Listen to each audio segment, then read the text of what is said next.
नाज़रीन करम, अगर हम आपको ये कहते हैं कि इमरान खान ने असम्बलियाँ इस महीने तोड़ देनी हैं, तो आप ये कहते हैं कि आप कई दिनों से ये बात कर रहे हैं। हुकूमत के पास चूँकि इंटेलिजेंस की इत्तलात होती हैं, और अगर हुकूमत ये मान ले कि वाकई ये असम्बली तहलील हो रही है, तो हुकूमत के पास इसको रोकने का कोई तरीक़ेकार नहीं आ रहा।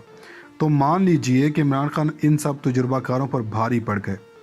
हमने भी बताया था कि इस्टेब्लिशमेंट है वो हुकूमत से कहेगी तो मुआशी तौर पर जो हालात हैं, तो आप अपोजिशन के साथ इंगेज करें, वरना कोई सूरत हाल नहीं। अब डॉलर्स का मसला नहीं है, अब तो सूरत हाल इस किस्म की हो गई है कि लोगों ने चूँकि डॉलर्स की किल्लत की वजह से सोना ख़रीदना शुरू कर दिया है। और अब ख़बर यह है कि 3 महीने के दौरान सरमायाकारों ने सिर्फ 3 महीनों में 13 टन सोना ख़रीदा, और ये 34% इजाफा हुआ है। इसकी डिमांड में इजाफा हुआ, और ये ब्लूमबर्ग की रिपोर्ट है। यानी लोग डॉलर के बजाय अब सोने की तरफ चले गए हैं। अब खबर एक और सुन लें कि हुकूमत इसको क्यों मान रही है कि मुस्लिम लीग नून के जो सरबराह भी हैं और वज़ीर-ए-आज़म भी हैं, इन्होंने मुल्क गिर वर्कर कन्वेंशन का शेड्यूल तैयार कर लिया, और ये आज के रोज़ तैयार किया गया, और वो कल के रोज़, ये नहीं कि हफ्ते या महीने बाद नहीं, बल्कि आज से ही नून लीग ने वर्कर्स कन्वेंशन का फ़ैसला कर लिया है। और अगर ये वर्कर्स कन्वेंशन पूरे मुल्क में होते तो कह सकते थे कि सिंध और बलूचिस्तान में हो रहा है, और ये वर्कर कन्वेंशन सिर्फ 2 सूबों में करने का कहा गया। 11 से 17 दिसंबर तक शुरू होगा। PTI ने भी मुल्क बचाओ रैलियों का सिलसिला शुरू किया, यानी आज के रोज़ से नून लीग भी शुरू कर रही है, जिसमें बताया गया कि मुख्तलिफ शहरों में वर्कर्स कन्वेंशन होंगे। यानी नून लीग इस सूबे समेत के KP में भी अपने वर्कर्स के जरिए इलेक्शन की तैयारी कर रही है, क्योंकि इन्हें खबर मिल चुकी है कि पंजाब असम्बली तहलील होगी, और ज़रूर होगी। अगर मुमकिन तौर पर कोई डील ना हो सकी, इसका मतलब यह है कि हुकूमत को खुद भी इस बात का यकीन हो चुका है कि अब सूरत हाल इनके हाथ से निकल गई है। फिर ज़ाहिरी बात है, जो असल असम्बली तहलील करने वाली पार्टी है, इन्होंने भी ऐलान कर दिया है, और इसके बाद हुकूमत को यकीन हो गया। ऐलान पहले भी हो चुका है, चूँकि इमरान खान ने पहले भी कह दिया था कि इस महीने असम्बली तहलील हो जाएगी। मुसर्रत जमशेद चीमा ने कह दिया कि 20 दिसंबर को असम्बली तहलील करेंगे। अब फवाद चौधरी ने भी कह दिया है कि इम्पोर्टेड हुकूमत के अकाबरीन इलेक्शन नहीं चाहते, लेकिन मुल्क कैसे चलाना है वो भी पता नहीं। सिर्फ वज़ीर बनाना और बैरूनी दौरे करने से मुल्क नहीं चलते। पाकिस्तान को सियासी इस्तेहकाम की ज़रूरत है, और ये मुस्तहकम हुकूमत के बगैर मुमकिन नहीं। अगर PDM इलेक्शन का आत्मी फार्मूला नहीं लाती, तो पंजाब और KP असम्बली तहलील कर दी जाएगी। इस ज़मन में इत्तेहादियों का मुकम्मल एतमाद हासिल है, जिसके अंदर नज़र आ रहा है इनके पास ये इलेक्शंस नहीं चाहते। हुकूमत और अपोजिशन के मुज़ाकरात कामयाब होते दिखाई नहीं दे पा रहे। फिर तहलील करने की तारीख दे दी 20 दिसंबर। फिर इन्होंने बात की है कि इन्हें अपने इत्तेहादियों की हिमायत इस सारे मामले में हासिल है।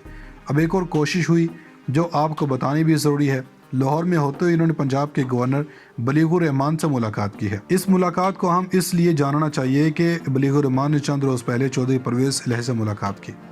फिर खबरें ये आ रही थीं कि परवेज़ इलाही और शहबाज शरीफ की मुलाकात की कोशिश हो रही है, टाइम और डेट सेट हो रहा है। तो हो सकता है बलीगुर रहमान को टास्क दिया जाए कि आप पंजाब में कोशिश करके देखें।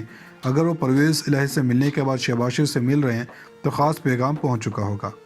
एक और ख़बर है आज़म सवाती के मुतालिक।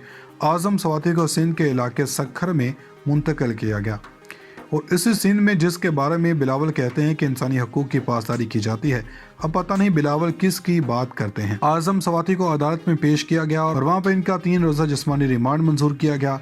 तो बिल्कुल ठीक है, जिस्मानी रिमांड वो तो मंजूर कर लिया गया। लेकिन दूसरी खबर आप सुन लें, जिससे आपको अंदाज़ा होगा कि सलमान शहबाज इस्लामाबाद पहुँचे, और इसके बाद चार्टर त्यारा इस्लामाबाद एयरपोर्ट पर खड़ा था, और वो निजी जहाज़ से लाहौर पहुँच गए, और लाहौर पहुँचते ही शहबाज शरीफ फूलों के हार लिए खड़े थे।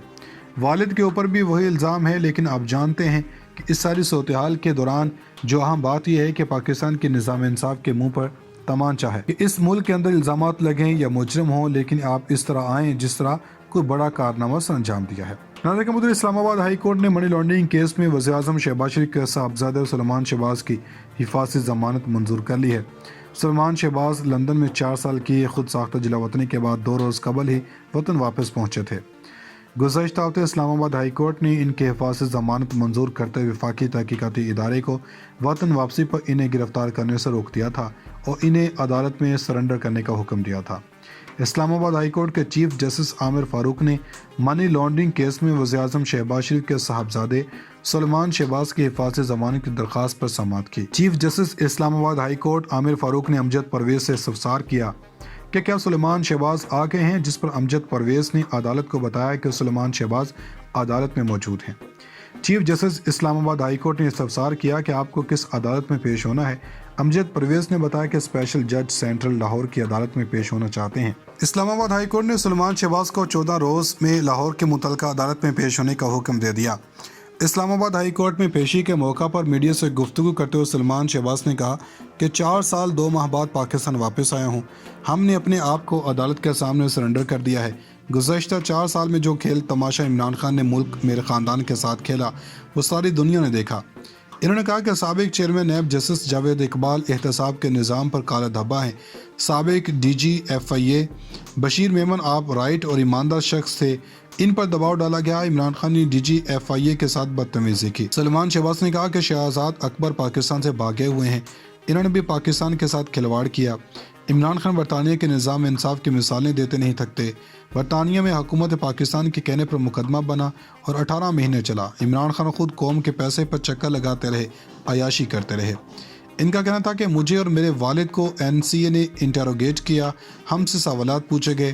این سی اے نے عمران خان کے منہ پر تھپڑ مارا اور ہمیں بری کیا۔ جس ادارے سے ہمیں ریلیف ملا آپ ان پر چڑھ دوڑتے ہیں۔ این سی اے نے کہا 1 پیسے 1 پاؤنڈ کی منی لانڈرنگ نہیں ہوئی ہے۔ سلمان شہباز نے کہا کہ ڈیوڈ روز ڈیلی میل کے آرٹیکل کا لکھاری تھا۔ شہزاد اکبر اس کو نیب سیل میں لے کر آیا، اس سیل میں لا کر اس کو جھوٹی بریفنگ دلوائی، سٹوری پلانٹ کی۔ وہ کیس 3 سال چلا، کیا نتیجہ نکلا اس کیس کا؟ پہلے دلائل ہم جیتے۔ 3 دن پہلے ڈیلی میل نے پاکستان سے معافی مانگی۔ ان کا کہنا تھا کہ 25,000 ارب نیٹ اضافہ ہے۔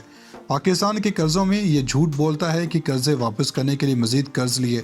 25,000 ارب کے عوض کیا اثاثے بنے؟ یہ پیسے کہاں گئے؟ انہوں نے عمران خان پر مزید تنقید کرتے ہوئے کہا کہ یہ گھڑیاں چوری کرتا رہا جو دوست ممالک نے دی۔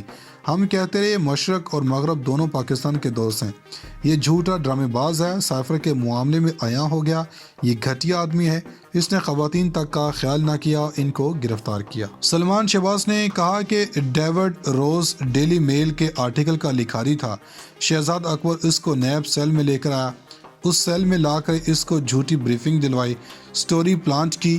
وہ کیس 3 سال چلا، کیا نتیجہ نکلا اس کیس کا؟ پہلے دلائل ہم جیتے۔ 3 دن پہلے ڈیلی میل نے پاکستان سے معافی مانگی۔ ان کا کہنا تھا کہ 25,000 ارب نیٹ اضافہ ہے۔ پاکستان کے قرضوں میں یہ جھوٹ بولتا ہے کہ قرضے واپس کرنے کے لیے مزید قرض لیے۔ 25,000 ارب کے عوض کیا اثاثے بنے؟ یہ پیسے کہاں گئے؟ انہوں نے عمران خان پر مزید تنقید کرتے ہوئے کہا کہ یہ گھڑیاں چوری کرتا رہا جو دوست ممالک نے دی۔ ہم کہتے رہے مشرق اور مغرب دونوں پاکستان کے دوست ہیں۔ یہ جھوٹا ڈرامے باز ہے، سائفر کے معاملے میں عیاں ہو گیا۔ یہ گھٹیا آدمی ہے، اس نے خواتین تک کا خیال نہ کیا، ان کو گرفتار کیا۔